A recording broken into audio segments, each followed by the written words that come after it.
ज्या आईसाहेबांच्या उत्तरकर्यांच्या निमित्तानं आम्ही या ठिकाणी प्रवचन सेवा आयोजित केलेली या पाटील परिवाराच्या मातोश्री कैलासवासी सुनंदा शांताराम पाटील आईसाहेबांनी आमचा एक मुलगा खऱ्या अर्थानं देशाच्या सीमेवर पाठवला, श्री राजू शांताराम पाटील आमचे दादा.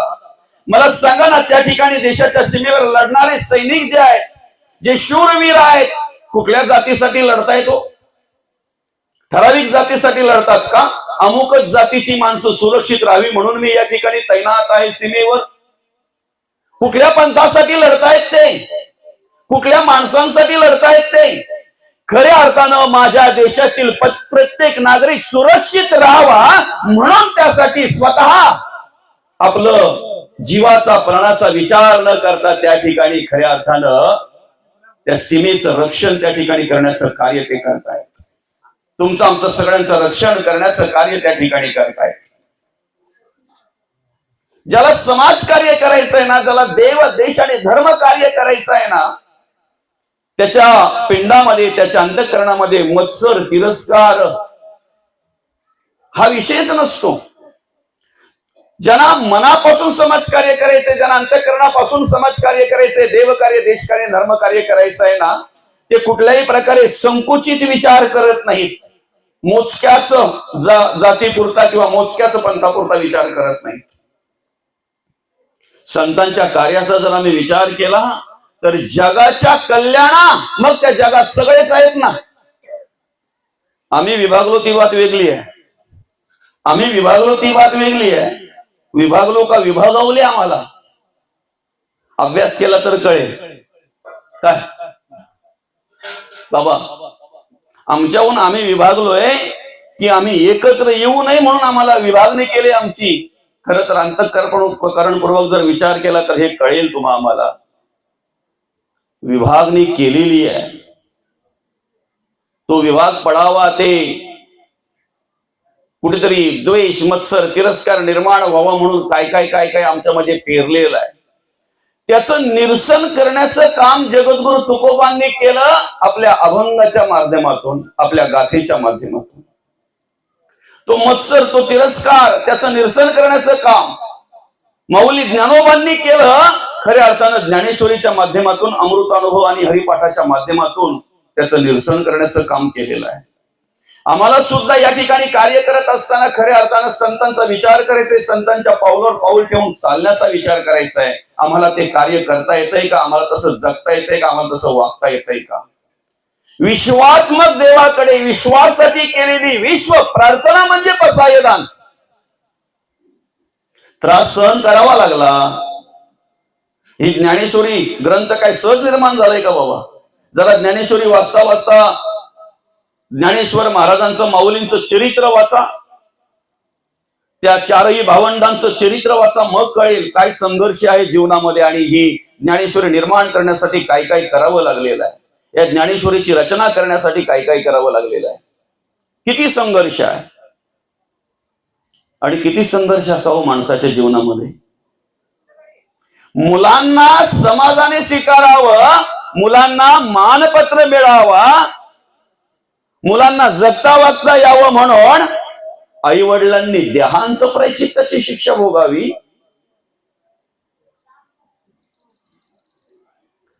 किती काही जरी असेल आणि कितीही जरी मनुष्य थकला, काही झाला तरी प्रत्येकाला जगणं आवडतंय. जगणं आवडतंय ना प्रत्येकाला? जगणं आवडतंय ना? अहो, एखादा खोट मध्ये राहिला ना, शेवटच्या घटका जरी मोजत असेल ना, तरी त्याला जगावंसच वाटतंय.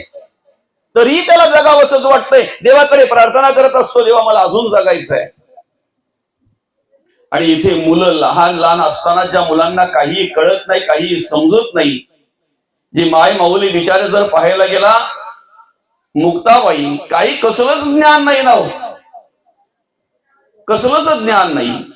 खर तर परिपूर्ण आहेत ज्ञानाने चारही, पण वरच्यावर जर आपण पाहायला गेलं, आपल्या चर्मदृष्टीने जर पाहायला गेलं तर अगदी अतिशय लहान लहान अवस्थेमध्ये त्या मुलांना सोडून जायचंय. का? तर त्यांना मानपत्र मिळावं, समाजाने स्वीकारावं म्हणून. बरं, आई वडील गेल्यानंतर हे सहज स्वीकारलंय का समाजाने? सहज स्वीकारलंय का? कधीतरी वाचा ना, मग कळेल.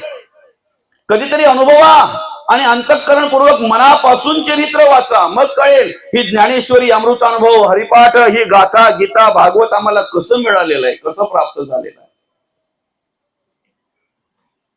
एवढं सगळं होऊनही ज्यांनी त्रास दिला त्यांचा वाटोळा व्हावा म्हणून नाही मागितलं काय बाबा.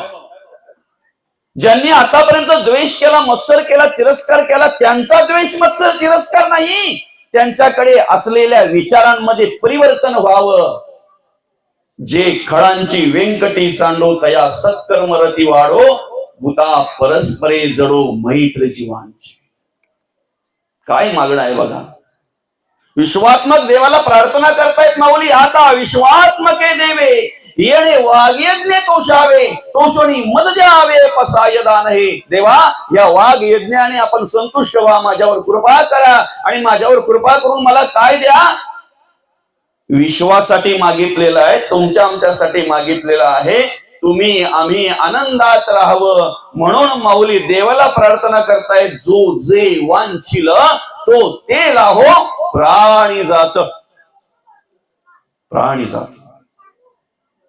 संतांचं येणंच आहे जगाच्या कल्याणात, संतांच्या विभूती तुमचा आमचा उद्धार व्हावा म्हणून देव संत येत असतात बरं का. देवालाच संतांच्या रूपामध्ये कार्य करावं लागतंय, देवालाच संतांच्या रूपामध्ये कार्य करावं लागतंय. तुकिता तुडनेसी ब्रह्म तुकाशी आले, ब्रह्मच तुकाशी आले. त्याच पांडुरंग परमात्म्याला या ठिकाणी अवतार घ्यावा लागला, ते अवतार घेऊन कार्य करावं लागलं.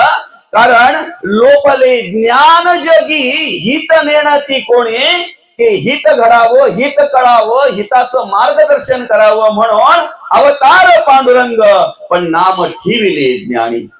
पांडुरंग परमात्म्यालाच यावं लागलं ते कार्य करण्यासाठी. संतांचं येणं ही स्वइच्छा आहे. कार्य झालं, कार्याला पूर्णविराम देणं ही स्वइच्छा आहे, जाणं ही स्वइच्छा आहे. आता देवाचं झालं, संतांचं झालं, जरा आता आपला विचार करू. आपलं येणं बरे काय आहे, इच्छा काय आहे, निमित्त काय आहे. जन्माला येण्याच्या आधी आम्ही बाळ जन्माला घालावीत, निमित्त काय. अनेकांच्या मुखातून काय येतंय माहितीये का बाबा, अनेकांच्या तोंडातून काय येतंय माहितीये का, वंशाला दिवा पाहिजे. ज्यांना 2-2, 3-3 मुली आहेत ना, ते पण विचार करतायत एक तरी पाहिजे, कारण आम्हाला वंशाला दिवाच लागतो. पंथी चालत नाही ना, पंथी नाही चालत काय. इथे पंथ्यांची संख्या जास्त आहे का दिव्यांची संख्या जास्त आहे बरं, बघा जरा मागं पुढं. दिव्याना जन्माला घालणारीच पंथी आहे, हे दिव्याने स्मरणात ठेवलं पाहिजे. श्री ही अनंत काळची माता आहे, अनंत काळची माता आहे. नवे नवे ह्या सृष्टीची निर्मिती करताना सुद्धा मुख्य ब्रह्माला त्या महामायेचाच आधार घ्यावा लागलेला आहे निर्मिती करण्यासाठी. पण आम्ही काही मर्यादित संकुचित विचारामध्ये अडकलेलो आहोत, संकुचित विचारामध्ये अडकलेलो आहोत. बरं, निमित्त काय, वंशाला दिवा पाहिजे बरं का. आता जरा व्यवस्थित ऐका हा. ज्या देवांनी, ज्या चालत्या बोलत्या देवांनी मंदिरात असलेल्या मूर्तीरूपी देवाला नवस करून वंशाला दिवे मागून घेतले ना, परत सांगू का, ज्या चालत्या बोलत्या देवांनी मंदिरातल्या मूर्तीरूपी असलेल्या देवाला नवस करून वंशाला दिवे मागून घेतले ना, त्याच दिव्यांनी, त्याच वंशाच्या दिव्यांनी त्या देवांना चालत्या बोलत्या वृद्धाश्रमात नेऊन ठेवले. कशाला परमार्थ म्हणतात रे, कशाला भक्ती म्हणतात, देवपूजा कशाला म्हणतात, कशाला म्हणतात देवपूजा. आणि जाणा तुम्ही आजही वृद्धाश्रमामध्ये कोणाचे आई वडील आहेत, हा, कोणाचे आई वडील आहेत वृद्धाश्रमामध्ये. जर आमचे आई वडील आम्हाला आजही वृद्धाश्रमात जर पाहायला मिळत असतील तर आम्ही परमार्थ करतोय, आम्ही धर्म कार्य करतोय, आम्ही देव कार्य करतोय, हा आमचा भ्रम आहे, हा आमचा भ्रम आहे. म्हणून खरं तर या पाटील परिवाराला आमचे राजूदादा असतील, आमचे महेश दादा असतील, त्याचप्रमाणे राजेश्री ताई असतील, छायाताई असतील, आईसाहेबांच्या सुना, नातवंड असतील, यांना मी या ठिकाणी या प्रवचनाच्या निमित्ताने धन्यवाद देऊ इच्छितो. बाबांच्या मरणोत्तर सुद्धा आईसाहेबांची चांगल्या प्रकारे सेवा या परिवाराने केली आणि खऱ्या अर्थानं आईसाहेबांनी वृद्धापकाळामध्ये वयाच्या 80व्या वर्षी या ठिकाणी वृद्धापकाळाने तुमचा आमचा निरोप घेतला. अतिशय चांगल्या प्रकारे सेवा या ठिकाणी आईसाहेबांची केली, अतिशय चांगल्या प्रकारे आईसाहेबांची सेवा केली. मी म्हणेन खरी देवपूजा या पाटील परिवाराकडून घडली. खरं देवाचं कार्य, खरा परमार्थ, खरी भक्ती या पाटील परिवाराकडून घडली असं म्हणायला हरकत नाही. कारण आज करोडो रुपयाचे बंगले आम्हाला पाहायला मिळतात, आज करोडो रुपयाची घरं आम्हाला पाहायला मिळतात. लोक पैशाने श्रीमंत झालेली आहेत, पण मनाने, विचाराने, कर्माने, गुणांनी एवढी दरिद्री राहिलेली आहे की करोडो रुपयाचे बंगले असणाऱ्या माणसांचे आई वडील शेवटचा श्वास वृद्धाश्रमात घेतात. विचाराने, कर्माने आणि गुणांनी अतिशय दरिद्री राहिलेली आहेत माणसं. एका विद्यार्थ्याला शिक्षकांनी विचारलं, शहरामध्ये आणि गावखेड्यामध्ये काय फरक आहे? त्या विद्यार्थ्यालाही आनंद वाटला या प्रश्नाचं उत्तर द्यायला. तडकन उठला आणि त्या शिक्षकांना म्हणतोय, शहरातला आणि गावातला तुम्हाला फरक जाणवायचा आहे का, पाहायचा आहे का? हो म्हणे, ऐकायचं आहे. काय फरक आहे? शहरामध्ये गायी रस्त्यावर फिरतात आणि कुत्री पाळली जातात, कुत्री घरात पाळली जातात. आणि गावामध्ये गायी घरात पाळल्या जातात, गोठ्यात पाळल्या जातात आणि कुत्री रस्त्यावर फिरत असतात. हा शहरातला आणि खेड्यातला फरक आहे. दुसरा फरक सांगू, तुमच्या चावे गावामध्ये किती घरं असतील बरं अंदाजे? चला, चाव्यातला कोणी बसलाय का इथे? कोणी आहेत का चावे गावातील? अंदाजे किती घरं असतील? 150 घरं असतील, 150 घरं असतील. कमीत कमी 100 वृद्ध माणसं असतील तुमच्या गावात. मी कमी सांगतो हा, किती? 100 आजी आजोबा असतील गावात तुमच्या. 100, 150 घरात. शहरामध्ये 1000 घरातही तुम्हाला 100 भेटणार नाहीत. हे का सांगतो माहितीये का? ही वृद्ध माणसं म्हणजे आपल्या धर्माचे संस्कार आणि संस्कृती आहे. आम्ही स्वतःला खूप भाग्यवान समजतोय आमच्यापर्यंत, याच्या नंतरच्या पिढीचं नाही सांगू शकत. आपण खूप भाग्यवान आहोत दादा, कारण आपली शेवटची पिढी अशी असेल की आपल्या आईच्या हातात मोबाईल नव्हता. आपल्या आईच्या हातात काय होतं माहितीये का? शिस्त लावायला झाडू होती, लाटणं होतं. आमच्या आईच्या हाताला काम होतं, म्हणून वेळेवर खायला मिळायचं, वेळेवर जेवायला मिळायचं आणि वेळेवर व्यवस्थितरित्या संस्कार, मार्गदर्शन मिळायचं.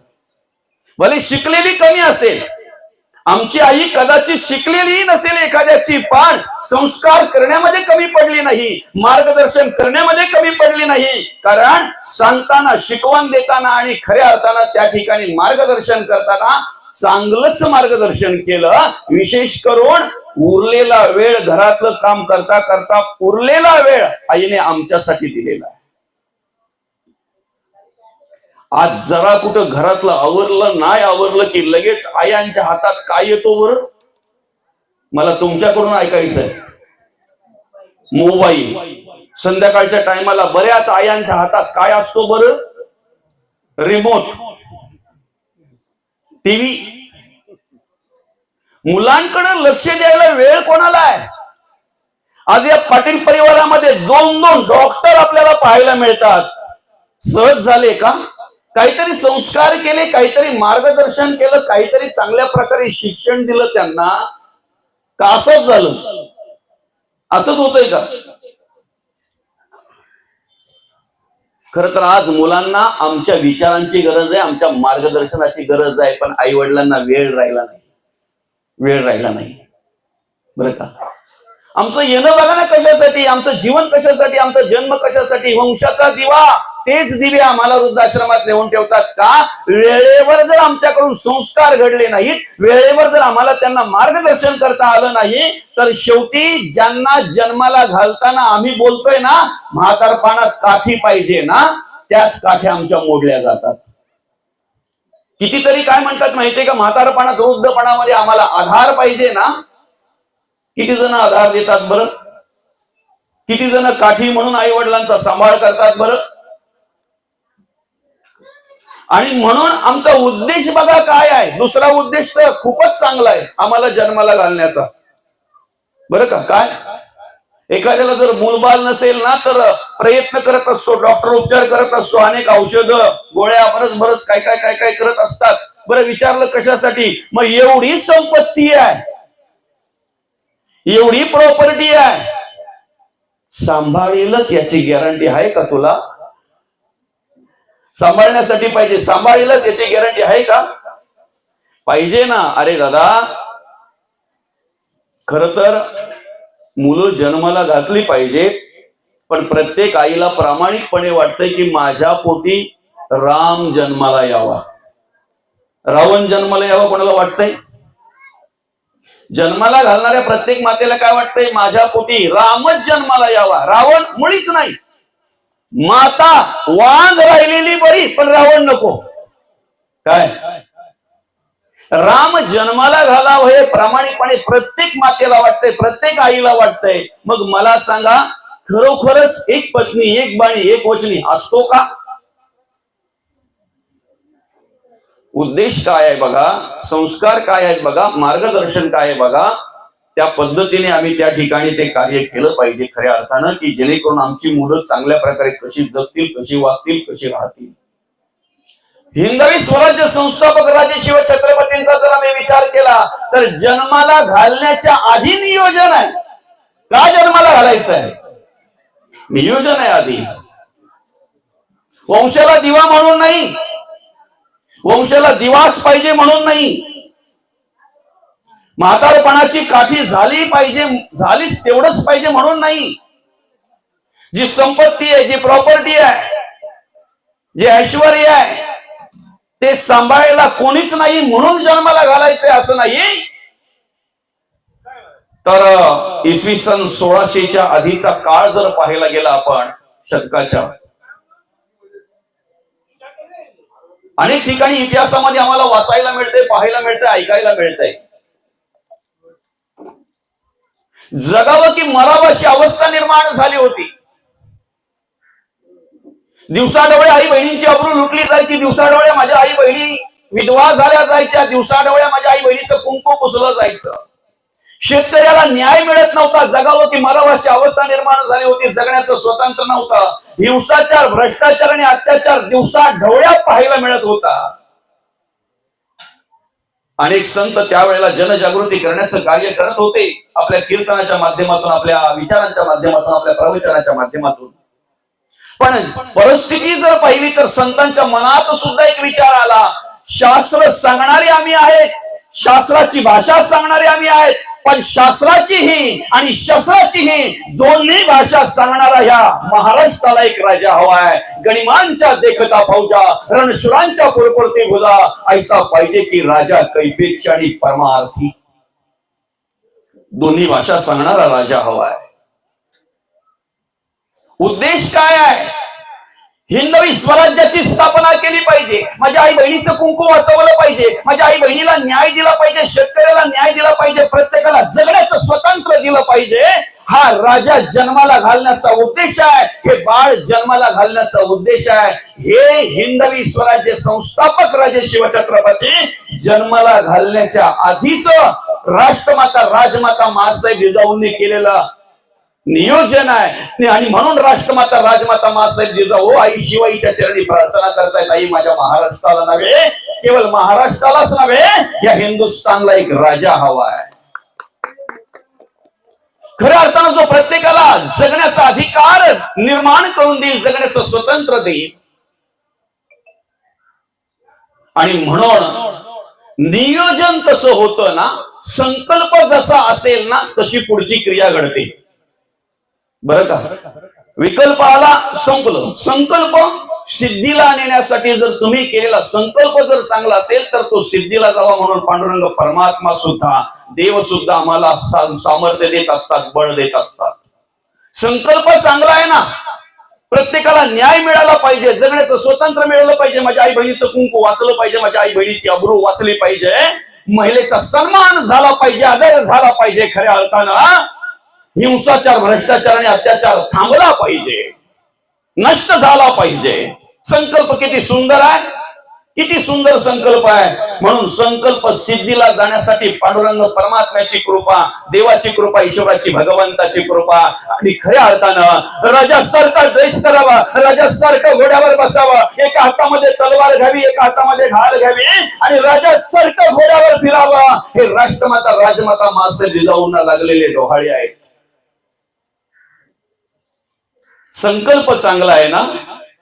सिद्धीला नेण्यासाठी पांडुरंग परमात्म्याची कृपा आहे. बाळ जन्माला आल्यानंतर त्याला मांडीवर घ्यावं, रामायण महाभारतासारख्या कथा ऐकवाव्यात, संतांचं चरित्र ऐकवावं, राजांना मार्गदर्शन करावं, राजांना मार्गदर्शन करावं. पण मार्गदर्शन करता करता करता करता कधीतरी राष्ट्रमाता, राजमाता मासाहेब जिजाऊ सांगताय, मला राजा घडवायचा आहे, मला राजा वाढवायचा आहे, ह्या हिंदुस्थानला मला राजा द्यायचा आहे. बाया नाचविणारा नाही, बाया वाचविणारा राजा द्यायचा आहे. आणि खऱ्या अर्थानं त्या ठिकाणी त्या पद्धतीने कार्य पाहायला मिळालं. अतिशय अल्प काळामध्ये 18 पगड जाती एकत्र करून मोजके माणसं जवळ घेऊन, मोजके मावळे जवळ घेऊन राजांनी हिंदवी स्वराज्याची स्थापना केली. वयाच्या अवघ्या 16व्या वर्षी तोरणा किल्ल्यावर पहिलं स्वराज्याचं तोरण बांधलं. जन्माला घालण्याच्या आधीचं नियोजन आहे. तुकोबा कुठेही जन्माला येत नाही. जिथे कनकाई माता आणि बोलोबा आहेत ना, त्याच ठिकाणी तुकोबा जन्माला येत आहेत. नवे नवे विश्वंभर बाबांपासून 7 पिढ्यांची तपश्चर्या आहे. असं काही देर आणि हरिना खाटल्यावर असं काही आहे का? परमार्थ करायचं म्हटल्यानंतर साधना आहे ना, तप आहे ना, त्याग आहे ना, त्याग घडावा लागतो. आम्ही परमार्थ करत असताना फक्त मौज मजेचा विचार करतोय, बऱ्याच गोष्टींचा विचार करतोय, पण त्यागाचा विचार करत नाही. खरं तर त्यागातूनच परमार्थ घडत असतो, त्यागातूनच परमार्थ घडत असतो. भक्ती करायची आहे ना, संकल्प केला पाहिजे त्या पद्धतीने.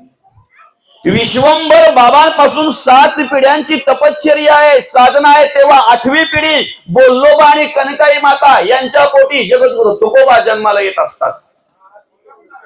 काय सहज का? माऊली ज्ञानोबा कुठेही जन्माला येत नाही. ज्या ठिकाणी खऱ्या अर्थानं रुक्मिणी माता आणि त्यांचं संस्कार आहे, त्यांचं मार्गदर्शन आहे ना, त्याच ठिकाणी आम्हाला माऊलींचं कार्य पाहायला मिळतंय. त्याच ठिकाणी आम्हाला माऊलींचं कार्य पाहायला मिळतंय.